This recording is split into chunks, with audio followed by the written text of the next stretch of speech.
DM, madam scooty से जा रही थी। फिर दरोगा ने रोककर जो किया, सबकी उड़ गई होश। क्या होगा जब कानून का रखवाला ही कानून तोड़ने लगे। ये कहानी एक ऐसे पुलिस दरोगा की है जो अपनी वर्दी की आड़ में आम लोगों से अवैध वसूली करता था।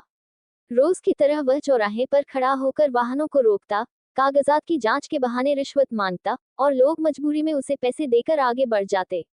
लेकिन एक दिन उसकी किस्मत ने करवट ली। एक साधारण दिखने वाले व्यक्ति को रोककर जब उसने वही हरकत दोहराई, तो कुछ ही मिनटों में उसकी दुनिया उलट गई। वह व्यक्ति कोई आम नागरिक नहीं था, बल्कि पूरे जिले का सबसे बड़ा अधिकारी, डिस्ट्रिक्ट मजिस्ट्रेट डीएम था। आगे जो हुआ, उसने पूरे शहर को हिला दिया और एक ऐसी सीख दी जिसे कोई भूल नहीं सकता। क्या हुआ उस भ्रष्ट दरोगा के साथ? कैसे एक ईमानदार अधिकारी ने कानून का सही अर्थ बताया? जानने के लिए इस दिल छू लेने वाली कहानी को अंत तक जरूर देखें। शहर के व्यस्त चौराहे पर ट्रैफिक अपने चरम पर था। गाड़ियों के हॉर्न की आवाज, तेज रफ्तार से दौड़ती बाइकें और पैदल चलने वालों की भीड़, हर तरफ अफरा तफरी का माहौल था। पुलिस दरोगा रमेश सिंह अपनी ड्यूटी पर तैनात थे। उनकी आंखें लगातार सड़क पर दौड़ रही थी, जैसे किसी को तलाश रही हों।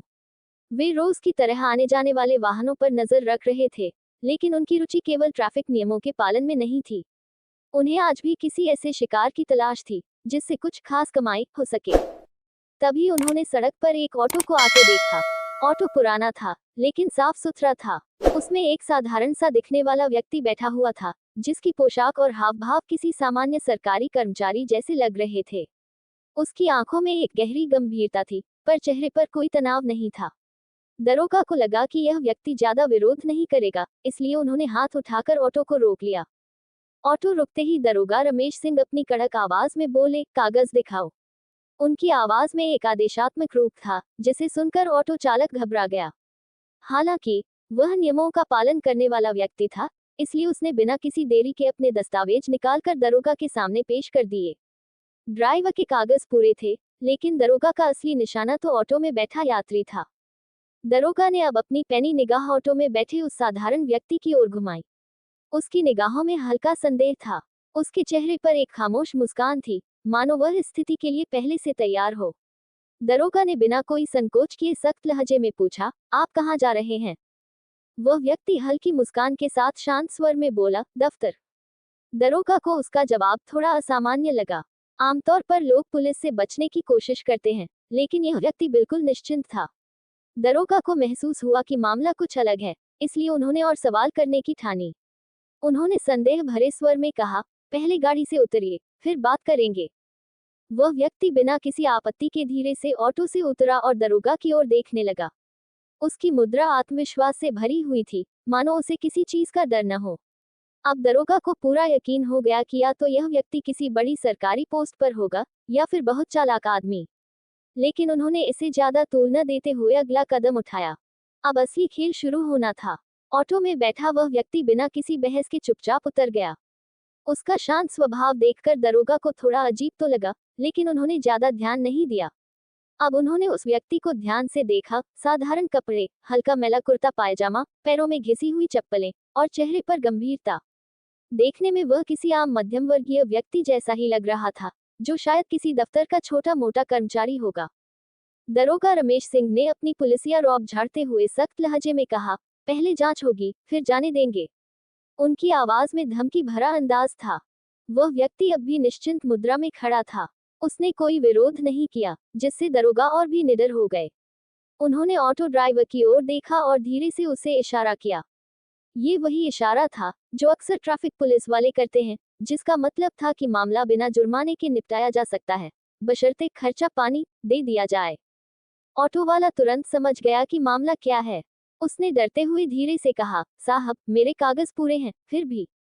दरोगा ने आंखें तरेरते हुए कहा, ज्यादा सवाल मत पूछ, वरना गाड़ी सीज कर दूंगा। तभी वह व्यक्ति, जो अब तक चुपचाप खड़ा था, हल्की मुस्कान के साथ धीरे से बोला, क्या जांच होगी, दरोगा जी? उसकी आवाज में कोई डर नहीं था, बल्कि एक रहस्यमय आत्मविश्वास झलक रहा था। दरोगा को यह सुनकर थोड़ा गुस्सा आ गया। उन्होंने झुंझलाते हुए कहा, बस चुपचाप 200 रुपये निकालो, वरना ऑटो थाने में बंद कर देंगे। ये सुनते ही वहां मौजूद लोगों में हलचल मच गई। धीरे धीरे भीड़ इकट्ठा होने लगी। कुछ लोग पास आकर देखने लगे कि मामला क्या है। किसी ने धीरे से कहा, फिर वही रिश्वतखोरी। पुलिस वाले कब सुधरेंगे? लोगों की उत्सुकता बढ़ रही थी। दरोगा को अब एहसास हुआ कि मामला ज्यादा खींच गया है, लेकिन उन्हें भरोसा था कि रोज की तरह यहाँ भी कुछ देर में लोग चले जाएंगे। मगर इस बार किस्मत उनके पक्ष में नहीं थी, क्योंकि मामला उतना सीधा नहीं था जितना वे सोच रहे थे। तभी वह व्यक्ति अपनी जेब में हाथ डालकर एक कागज निकालने लगा। दरोगा ने सोचा कि शायद यह व्यक्ति अब पैसे निकाल कर देगा, लेकिन उसकी उम्मीद के उलट हुआ। वह व्यक्ति पूरी शांति के साथ कागज को दरोगा की ओर बढ़ाते हुए मुस्कुराकर बोला, पहले ये पढ़ लीजिए, फिर बताएं कि किसकी जांच होनी चाहिए। दरोगा ने पहले तो अनमने भाव से कागज को पकड़ा, लेकिन जैसे ही उसकी नजर उस पर पड़ी, उसके चेहरे का रंग उड़ गया।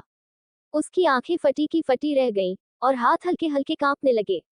यह कोई आम कागज नहीं था, बल्कि एक आदेश पत्र था, जिसमें साफ साफ लिखा था, आज इस चौराहे पर एक वरिष्ठ अधिकारी आम नागरिक बनकर निरीक्षण करेंगे। यदि किसी पुलिस अधिकारी द्वारा रिश्वत मांगी गई या गलत व्यवहार किया गया, तो उसके विरुद्ध तत्काल अनुशासनात्मक कार्यवाही की जाएगी। दरोगा के पैरों तले जमीन खिसक गई। यह क्या हो गया? जिसे वह एक आम आदमी समझकर धौंस दिखा रहा था, वह कोई साधारण व्यक्ति नहीं, बल्कि पूरे जिले के कानून व्यवस्था के सबसे बड़े अधिकारी, डिस्ट्रिक्ट मजिस्ट्रेट डीएम थे। उधर भीड़ में खड़े लोगों को जब ये पता चला, तो चारों ओर हलचल मच गई। लोग एक दूसरे से फुसफुसाने लगे, अरे, ये तो जिले के डीएम साहब हैं। अब तो दरोगा की खैर नहीं। देखो, रिश्वत मांगने वाले का पर्दाफाश हो गया। दरोगा रमेश सिंह की हालत खराब हो चुकी थी। उसके माथे पर पसीना छलक आया, हाथ कांपने लगे और गले से शब्द तक नहीं निकल रहे थे। अब तक जो आदमी उसके सामने खड़ा था, उसे वह एक निरीह नागरिक समझकर धौंस दिखा रहा था, लेकिन अब वही व्यक्ति उसके पूरे करियर का फैसला करने वाला था। कांपते हुए दरोगा ने तुरंत हाथ जोड़ लिए और घबराई हुई आवाज में बोला, साहब, माफ करिए, मुझे नहीं पता था कि आप। लेकिन डीएम साहब ने उसकी बात काटते हुए सख्त स्वर में कहा, और अगर मैं सच में कोई आम नागरिक होता, तो क्या तब भी आप यही करते? दरोगा का सिर शर्म से झुक गया। अब उसे समझ में आ चुका था कि आज उसकी करनी का फल उसे यही मिल जाएगा। डीएम साहब ने दरोगा रमेश सिंह की ओर गहरी नजरों से देखा। उनके चेहरे पर न तो गुस्सा था, न ही अहंकार, बस एक गंभीरता थी, जो किसी न्यायाधीश जैसी लग रही थी। भीड़ अब पूरी तरह से खामोश हो चुकी थी। हर कोई ये देखना चाहता था कि अब क्या होगा। डीएम साहब ने एक कदम आगे बढ़ते हुए कठोर स्वर में कहा, ड्यूटी का मतलब जनता की सेवा करना है, न कि उनसे अवैध वसूली करना। पुलिस का कर्तव्य कानून की रक्षा करना है, लेकिन जब कानून के रक्षक ही अपराध करने लगे, तो न्याय कौन करेगा? उनकी आवाज में ऐसी दृढ़ता थी कि दरोगा का सिर शर्म से और झुक गया। उसका चेहरा सफेद पड़ चुका था, गला सूख रहा था, और पैर जैसे कांप रहे थे। उसे अब अपनी नौकरी जाते हुए दिख रही थी। डीएम साहब ने बिना समय गंवाए अपने सहायक अधिकारी को इशारा किया। उन्होंने तुरंत एक आदेश पत्र निकाला और मौके पर ही दरोगा रमेश सिंह के निलंबन का आदेश सुना दिया। भीड़ में खड़े लोग ये देखकर दंग रह गए। कुछ पल पहले जो व्यक्ति सड़क पर आम जनता से रिश्वत मांग रहा था, अब उसी को अपने पद से हाथ धोना पड़ रहा था। ये खबर पूरे शहर में आग की तरह फैल गई। पुलिस थाने से लेकर सरकारी दफ्तरों तक, हर जगह यही चर्चा थी कि किस तरह एक भ्रष्ट पुलिस अधिकारी का पर्दाफाश हुआ। कई लोग इस घटना से खुश थे, क्योंकि उन्होंने भी कभी न कभी इसी दरोगा के भ्रष्टाचार का सामना किया था। कुछ लोगों ने कहा, आज पहली बार किसी बड़े अधिकारी ने मौके पर ही न्याय किया।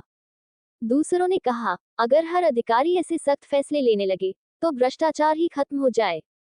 लेकिन सबसे बड़ा सबक उन पुलिसकर्मियों के लिए था, जो अक्सर इसी तरह अवैध वसूली करते थे। अब वे डर चुके थे, क्योंकि उन्हें एहसास हो गया था कि कभी भी कोई ईमानदार अधिकारी उन्हें रंगे हाथ पकड़ सकता है। इस घटना ने पूरे समाज को एक सीख दी, कानून से बड़ा कोई नहीं होता। ईमानदारी की हमेशा जीत होती है। गलत काम करने वालों को कभी न कभी उनके कर्मों का फल जरूर मिलता है। और सबसे अहम बात, अगर जनता अपने अधिकारों के प्रति जागरूक हो और भ्रष्टाचार के खिलाफ आवाज उठाए, तो कोई भी अपराधी नहीं बच सकता। अगर आपको यह वीडियो पसंद आए हो, तो इसे लाइक करें, शेयर करें और हमारे चैनल को सब्सक्राइब करना न भूलें। आपका एक लाइक हमें और भी प्रेरणादायक और सच्ची घटनाओं पर आधारित कहानियां लाने की ताकत देता है। ये कहानी सिर्फ एक घटना नहीं, बल्कि एक सीख है कि ईमानदारी और न्याय की हमेशा जीत होती है।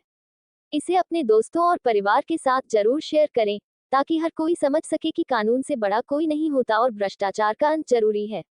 आपकी राय हमारे लिए बहुत महत्वपूर्ण है, इसलिए कमेंट में बताइए कि इस कहानी से आपने क्या सीखा और क्या आपको भी कभी ऐसा कोई अनुभव हुआ है। हम आपके विचारों को सुनने के लिए उत्सुक हैं। धन्यवाद। मिलते हैं अगली प्रेरणादायक कहानी के साथ।